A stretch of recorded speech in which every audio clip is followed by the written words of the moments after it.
my section is on the implications of the significance quest model for de-radicalization.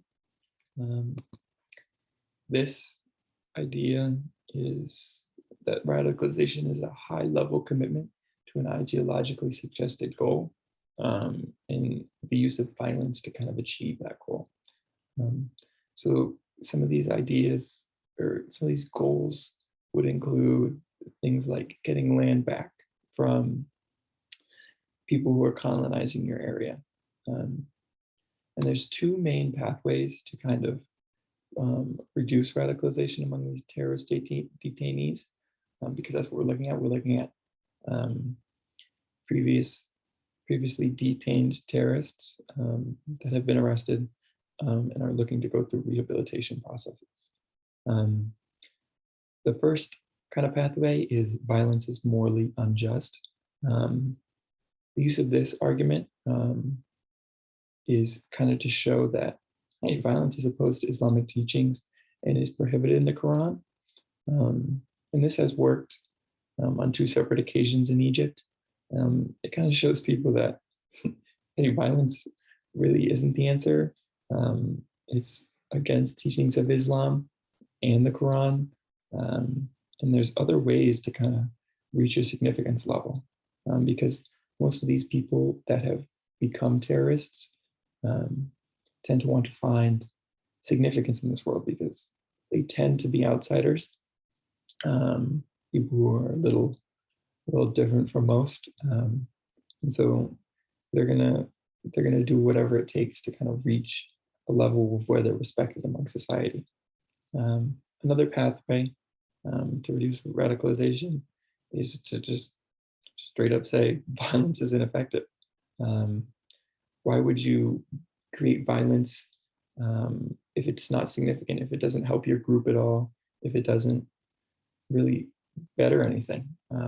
Many terrorist groups, this is their main idea that, hey, violence does help.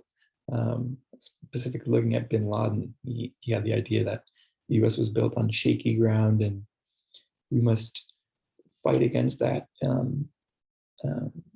to help rebuild a proper world.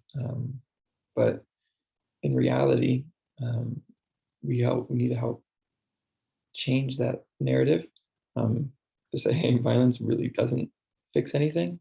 If anything, it makes problems worse. And then de-radicalization is kind of occurs when one of those ideas is accepted, one or both of those ideas are accepted. So next, we have the fulfillment of the significance goal. And the goal of these programs is to help shift the terrorists' former point of view to violence to kind of a more productive means. Many programs tend to use strategies like job education and educational training to help fit them back into society. That's the whole goal of these programs, is to make functioning members of society again, because that's the ultimate goal of any rehabilitation program, to make people feel worthy and just again. There are programs like Saudi Arabia that do more than just that job and educational training. They will supply them with houses and cars to kind of really give them a real good start again, because they want to make them feel significant, and rehabilitation programs can do just that. So we are going to look at, well, the article specifically looks at a Sri Lankan rehabilitation program, and we're looking at former members of the LTTE, which is the Liberation of Tigers of Talim Ilam group. And all these detainees are given a personality and demographic questionnaire, along with attitudinal measures that assess their support of armed struggles.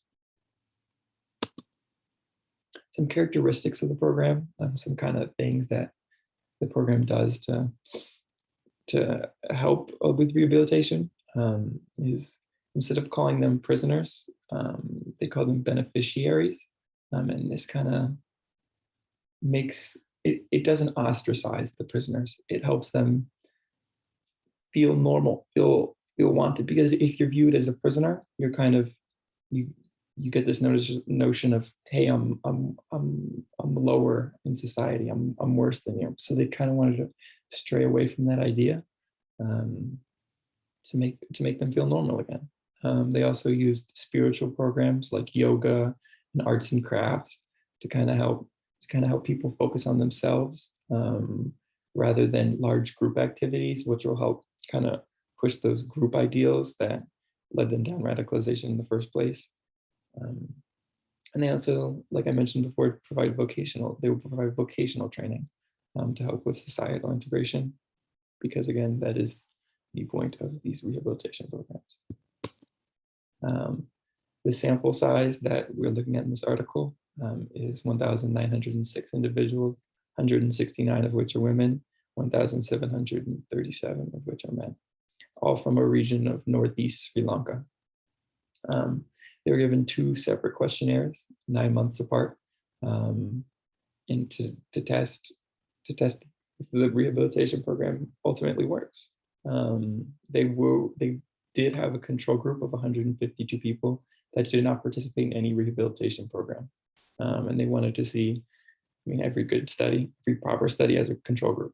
But there was a slight problem with this control group, is that they were a slightly greater threat than the rest of the 1,906 individuals, because they were slightly older and less educated, less willing to change. The ultimate findings of the program was that there was a prominent decline in the detainees' support for an armed struggle, and barely any change for the control group. One key finding that they found was that there was a major change in attitudes towards the detention center personnel. It tended to improve, which kind of showed that, hey, these people are willing to embrace and accept the prison guards and program directors, who are ultimately functioning members of society, which is a great sign, because that's, like I've said multiple times, that's the ultimate goal of this rehabilitation program, is to help them reintegrate into society. The ultimate implications in the end were that it's unclear whether the program was truly effective and what was just extraneous circumstances and what would have naturally happened. But they are cautiously supportive of de-radicalization programs in prison settings.